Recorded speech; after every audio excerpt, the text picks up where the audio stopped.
how to make friends and network with people. The power of connection can turn your business from a one-man operation into a multi-billion-dollar industry. Today's episode is brought to you by Social Pilot. Automate all of your social media presence from a single, easy-to-use dashboard. To find out how much time you can save with a simple tool, head to servenomaster.com/socialpilot. Are you tired of dealing with your boss? Do you feel underpaid and underappreciated? If you want to make it online, fire your boss and start living your retirement dreams now, then you've come to the right place. Welcome to Serve No Master Podcast, where you'll learn how to open new revenue streams and make money while you sleep. Presented live from a tropical island in the South Pacific by best-selling author Jonathan Green. Now, here's your host. When I first left my job behind, or was fired from my job really, and started working for myself, I never wanted to be fired again. I never wanted to have that vulnerability. And what I thought that meant was I could work for myself, work in my basement, build a business online, and never have to talk to another person again, never have to deal with another person again in a business sense, so I'd never be vulnerable. But the reality is, working online actually means interacting with people, partnering with people, forming connections, forming affiliate relationships, JV relationships, partnerships, far more and with far more handshake level trust than we do in other environments. So it actually is much more dependent upon the relationships we form, and your ability to network is a massive part of that. Now, I talk about networking extensively in my book. I have an entire course on networking, and I want to share with you a lot of the key steps about networking so you can start to develop the skill right now.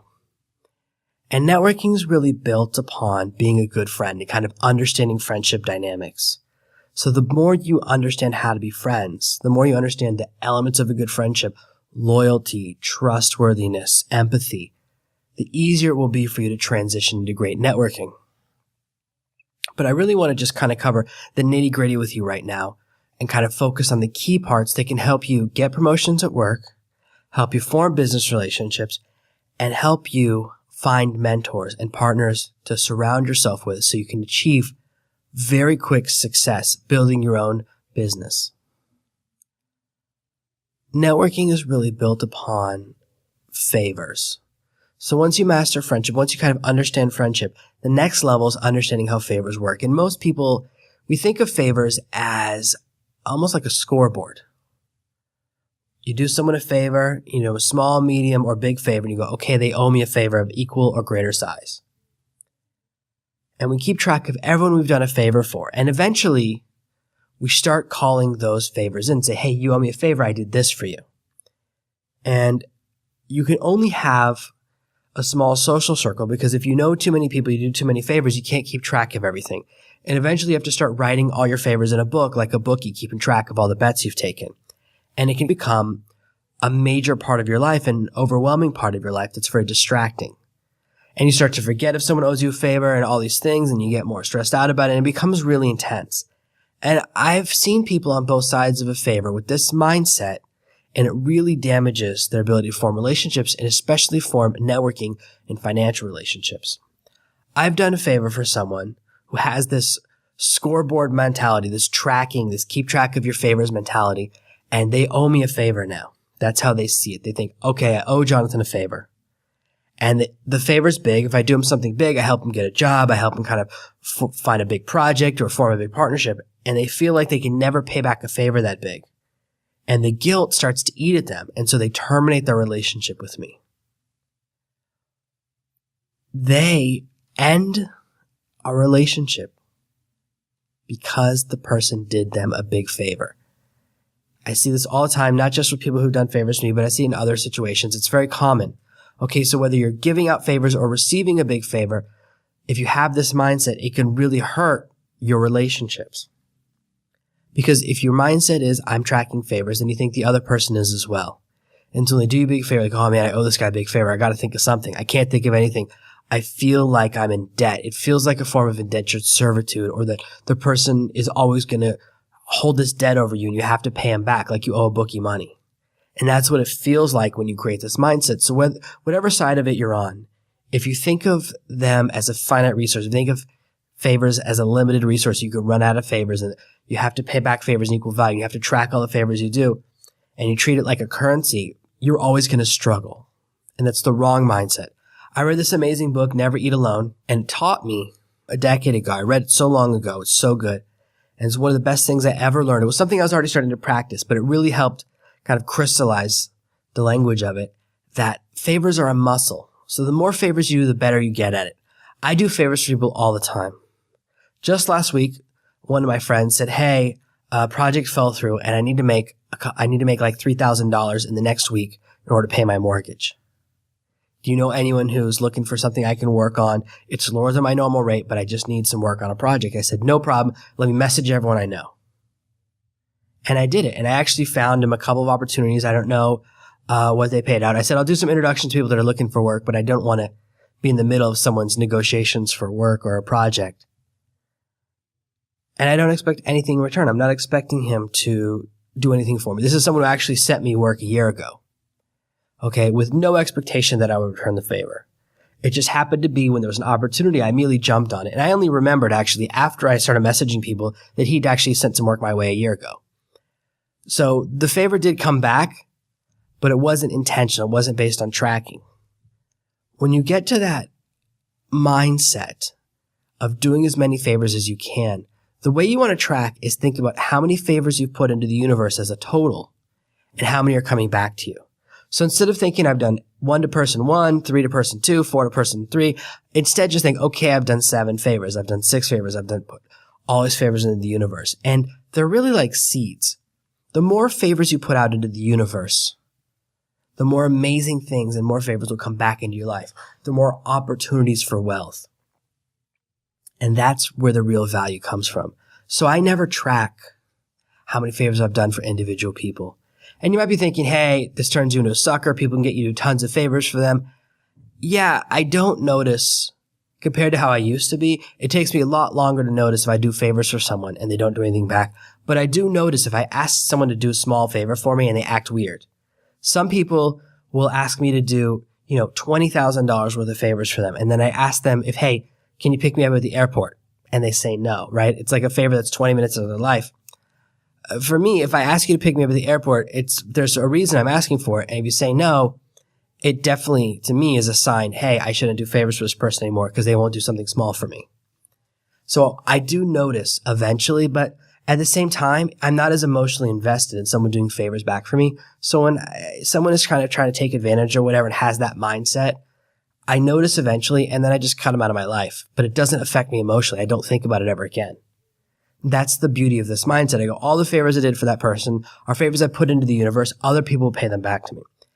And sometimes favors come back months or even years later, like Jim talked about in his interview. He did a favor for someone and it came back like 5 or 6 years later. And it's the reason he's making millions of dollars. One of the main reasons is these little positive things he put out into the world. And I do this all the time. So if you can transition your mindset into thinking, hey, I'm going to do favors for people all the time without an expectation.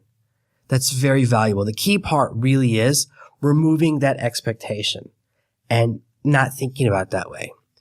One of the first things I used to teach when I was teaching people about dating, I've written books for men and women about dating. My most successful book about dating is for women.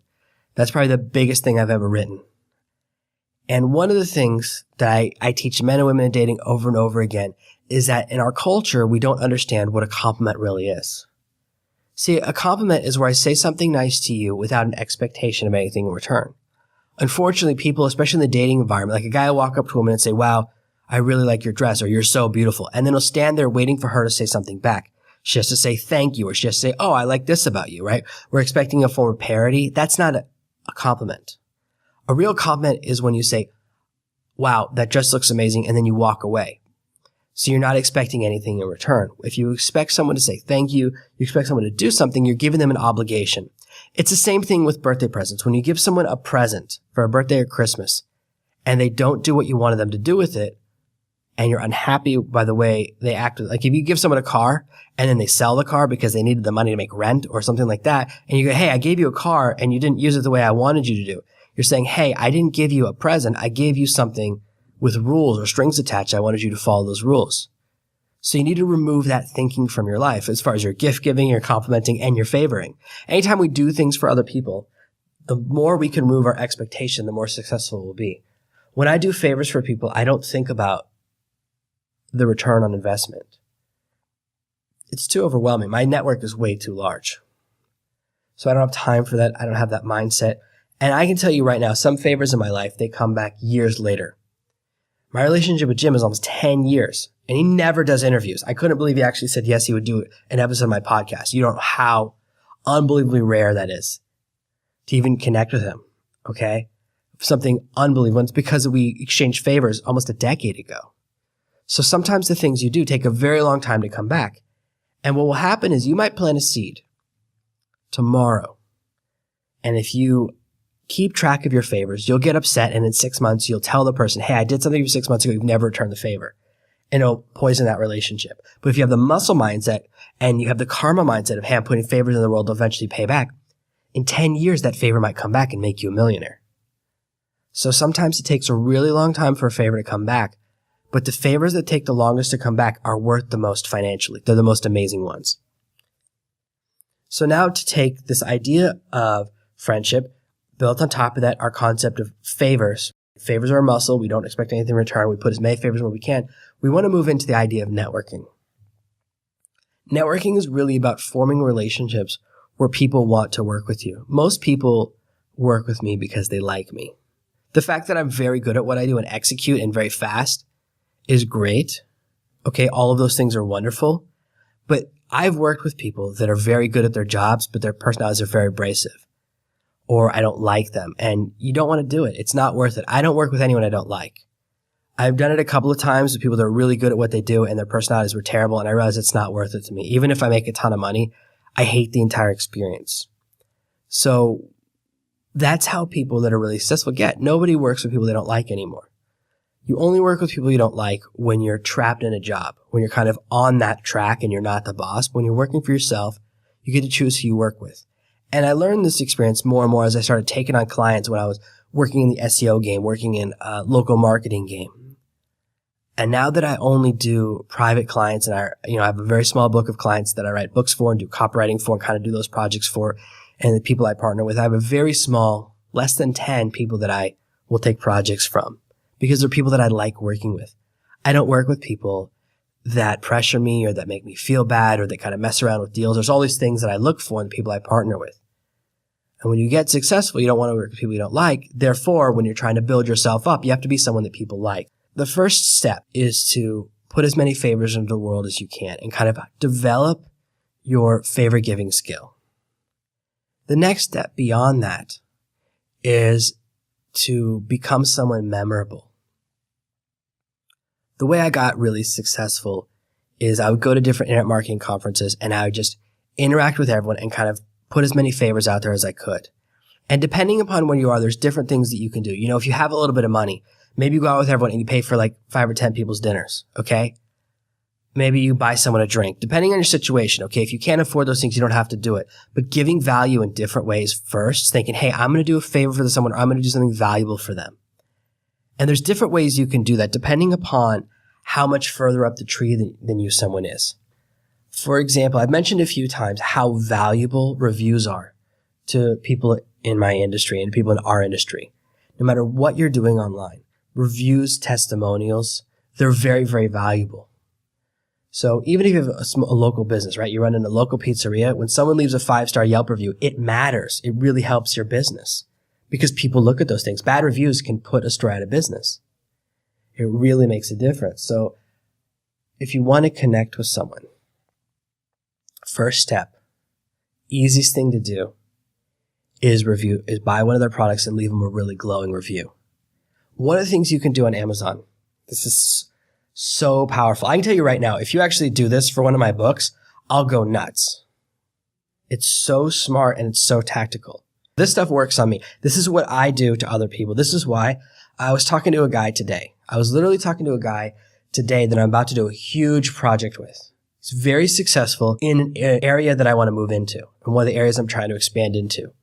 We met through a friend of a friend that I did a favor for years and years ago. So it was really cool the way networking pays off long term. Okay. So that's how I feel in this relationship. And he goes, hey, I'd love to work with, and he named like 7 or 8 really successful people in internet marketing business, in the teaching how to make money online sector, people that, have millions of customers. And I said, oh, I know most of those guys.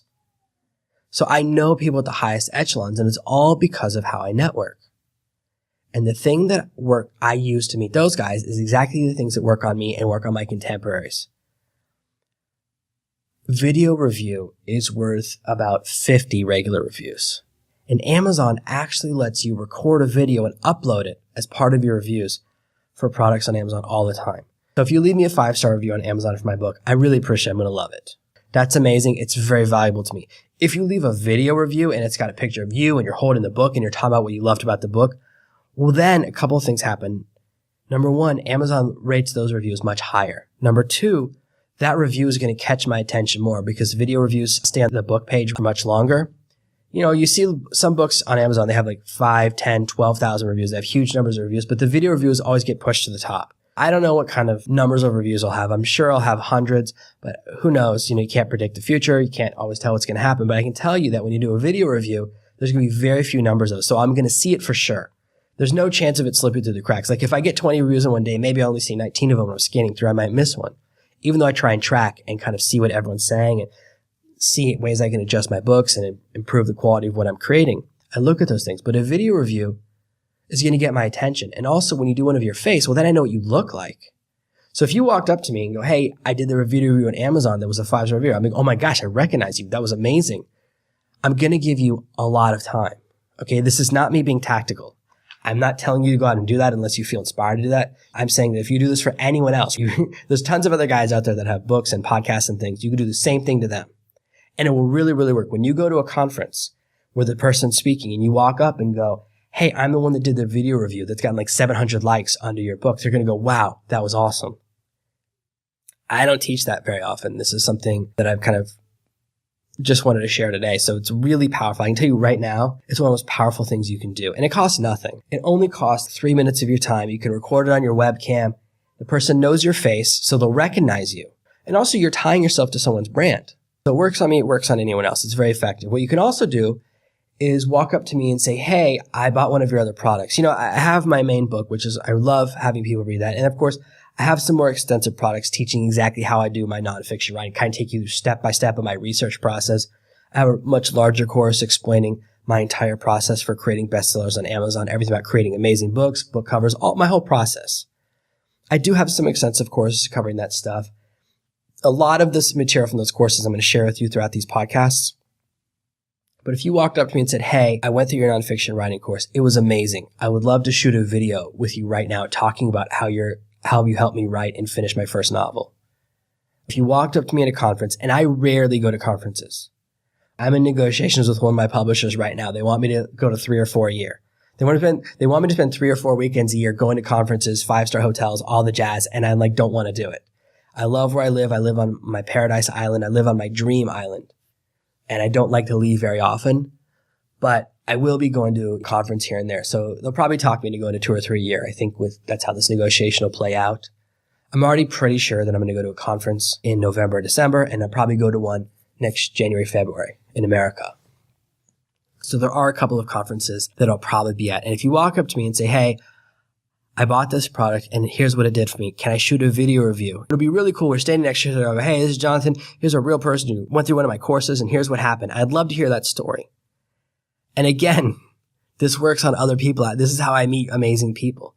When you walk up to someone amazing, go, hey, I want to shoot a video testimonial for you. I want to give you some really big value right now. That's awesome. That's the way to open it up, because most of the time when people approach me or they approach other people, now I know how to approach really successful people. Okay. I know how to walk up to a billionaire and start a conversation. I've done it many times.